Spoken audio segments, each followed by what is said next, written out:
Welcome to another episode from our show, Anything Goes. As I have tried to show you every time, we try to pick topics that are rarely discussed, either amongst your families or amongst your church servants. And as we have promised before, we try to make anything goes. We ask questions and we really do not prepare our guests for any plans or anything like that. And the topic that I would like to talk to you about today is gambling, mainly internet gambling. And I want to start by this statistics.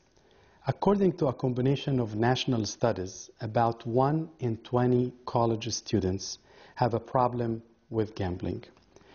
According to Volberg, Hedberg, and Moore in 2008, a survey of 1,500 students from one of the universities, which will remain unknown at this point, they had 40% of them had lottery ticket gambling, 30% had card games gambling, personal skills gambling was around 22%, electronic gambling 18%, a sports pool 14%, and table games 12%.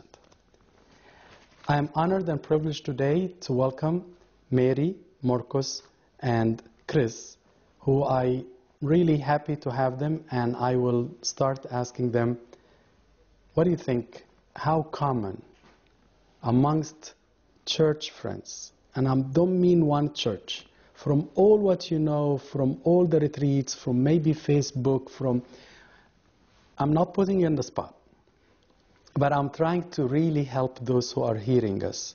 This is a common problem? Any of you can start. Chris, if you can.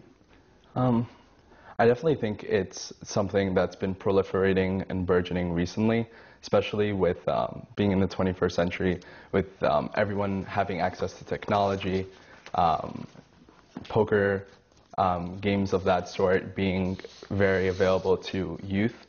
It's definitely something people are more exposed to. So, you didn't answer my question. How common is that? I would definitely say it's something that's common. So do you know personally people who have this problem? I know people who have struggled with gambling and something that was borderline addiction. So, yes. Okay. Yeah. Did you ever hear that this word could be addictive? Mary, I know when I asked you before, you said, I don't know much about it, but have you ever read or heard from classmates, whether church or non-church, that gambling could be addictive? Yeah, and I know people who've had gambling addictions, but not like online ones, because I've only heard that people online play without money. Like I've only heard of people who play without money, but I'm sure, of course, there must be people who play with money. Moros, have you ever heard, or can you really distinguish between I can be going for internet, play games and all of this? I'm not talking about pornography. I'm talking about games and poker and other things. But without money, could that be addictive? It's very addictive. I was addicted to internet Thank poker. you for being very frank. So you were a poker addict? I was, thankfully I'm not anymore because it was really a waste of time. But no, on Facebook, when poker was the big thing to do on Facebook, it's like you're competing with your friends to who can get the most amount of money accumulated. Well, so is it fake really, money. Okay, that's my point. You are not really putting your credit card. No. But you are sort of driving the money from a fake bank and putting a fake money and so on, but at the end you want to win. Right, just for the thrill. So there is still, what drives this? What drives it? I mean, is it, since you are not literally taking a physical amount of money in your pocket, what really drives the addiction, if you want to call it addiction? Part of it is competition with your friends. I see. Another part is the thrill. It's a fun game. Well, it's cards. It uses your mind. You have to use your mind to play. So would you, and any of you can answer, no one goes to play games and say, I wish I could be an addict. I mean, that won't happen.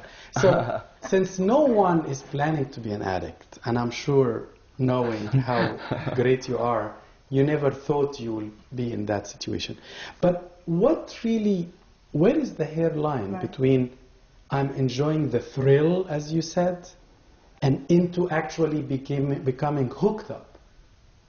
Can you help me out? Where is that hairline? I definitely think that I can, from experience, say that it starts becoming something that you go to when you want to avoid other things. So when you want to avoid homework, responsibilities, it came to the point, I don't know if it got as extreme as it did with Moros, but I had to delete my Facebook because I was going on it too much to play poker, play other games. So it was because I wanted to avoid responsibility that I kept going on, and eventually it became something I sought after. Poker, my understanding, is a game that needs a lot of concentration and thinking. Am I right? Right. Oh, for sure. So can I safely assume that when a church-goer person goes into a real money game, he is really after those things? I like the game, I want to think about it, I'm playing. Is that the reason?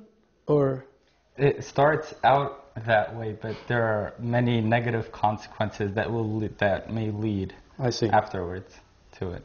Can you share any of these?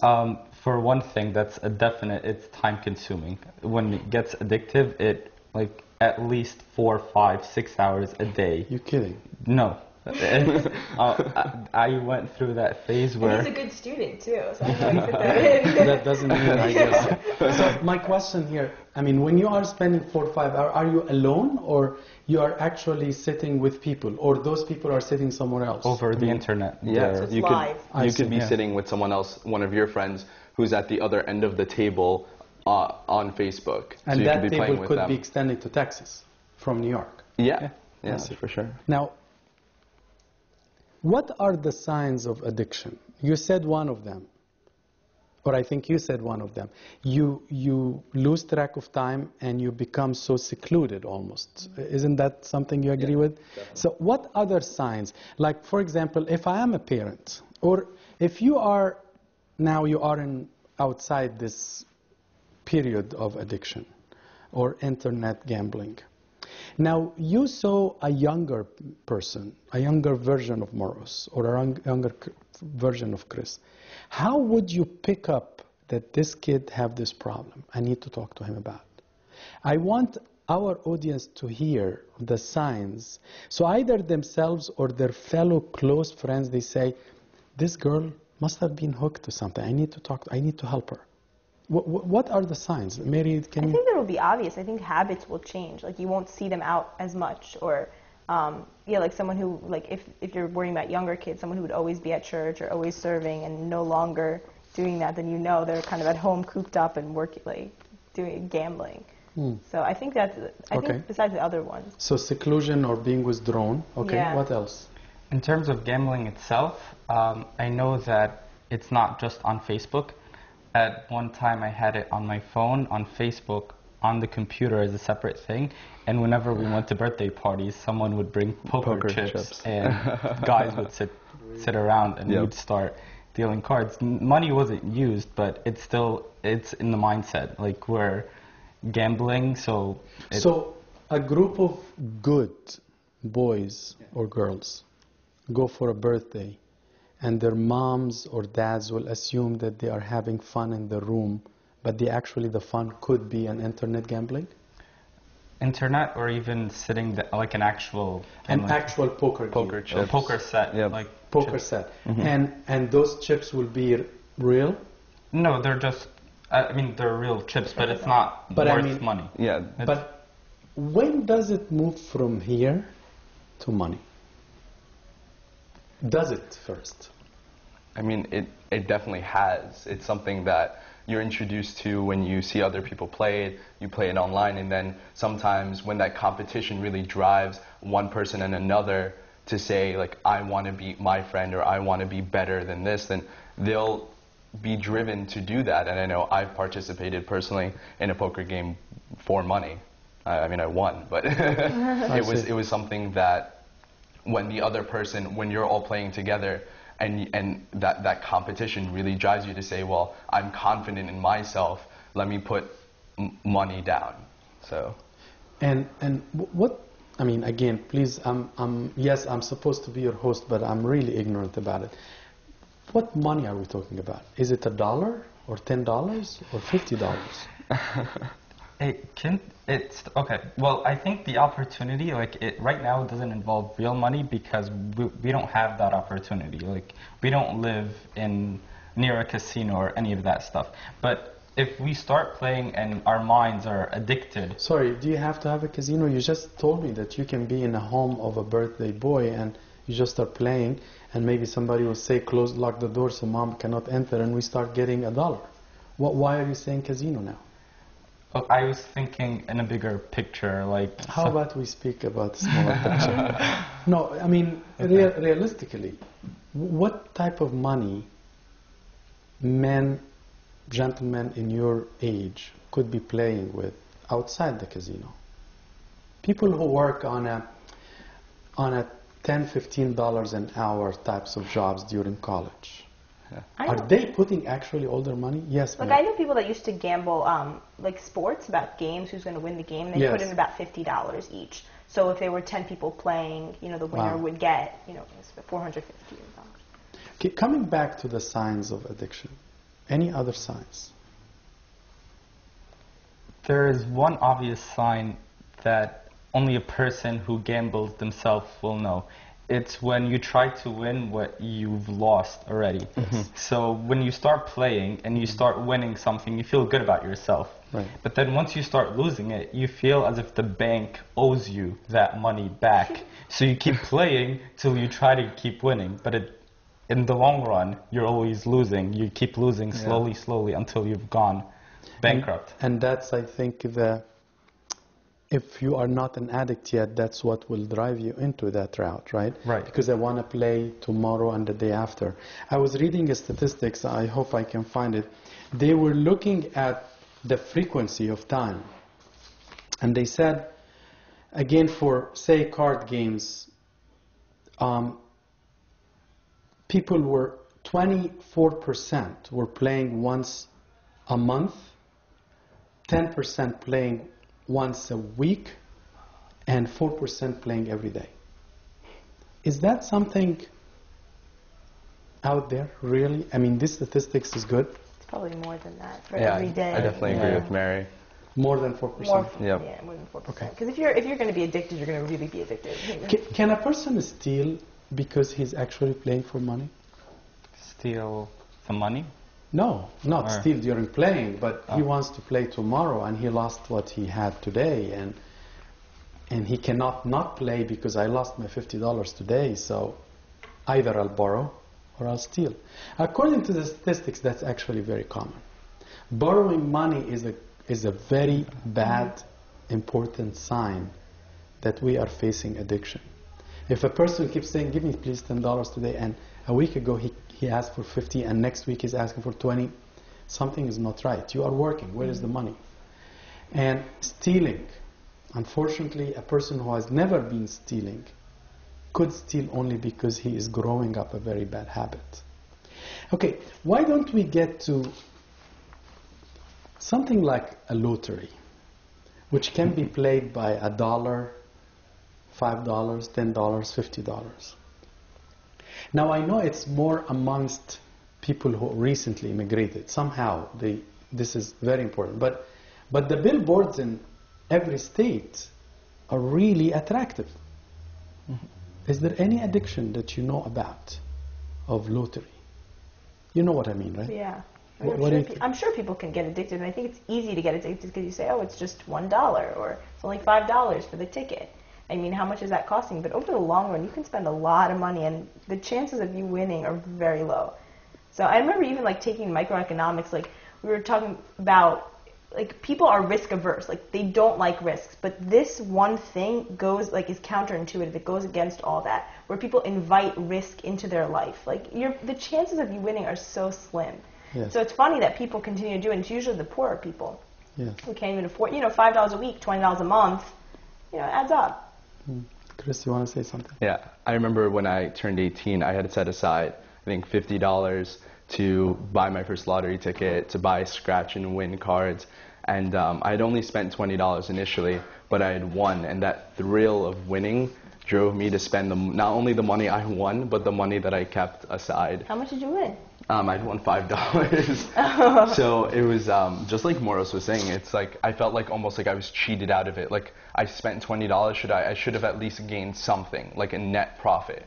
But I ended up spending that $5 and the $30 that I hadn't spent, just because I don't even know what it was. Unfortunately, I know of very good people who almost put their homes into the verge of bankruptcy because of Atlantic City gambling, casino here, and or lottery. Losing thousands, not just 50 and 20 as you said, because it's always started this way. But he always think under some impressionists that my odds are increasing with the amount of money I'm putting. And unfortunately, the odds don't increase. It's a very, very random chance, 1 over 10 million or something. So it has nothing to do if you put 10 or 50 or what, but it's always the thrill. Oh, did you see this woman that won $1 million? Why can't it be me?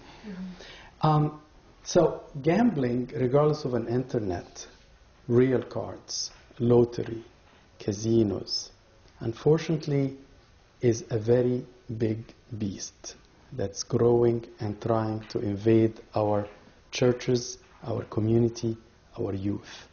Some of them, the things that can help, that we need to monitor the people that we love. If they have a behavior like this, keep an eye on them. If you know a girlfriend of yours that she has this issue, then be her observer. Keep an eye on her. Let her to be accountable to you. What did you do? I'll keep your money for you. I'll only give you the money for your lunch, for whatever. Save the money with me. Almost as if alcoholic doesn't have money to go and purchase until this wave passed. They say also, communicate. I'm sure if you have the time, you will tell us that. What got you out of this? Sorry to put the spot really on you, literally. Honestly, I went from almost 100 internet dollars to like 7 million, but then I eventually lost everything. And then I realized that how much time I was wasting.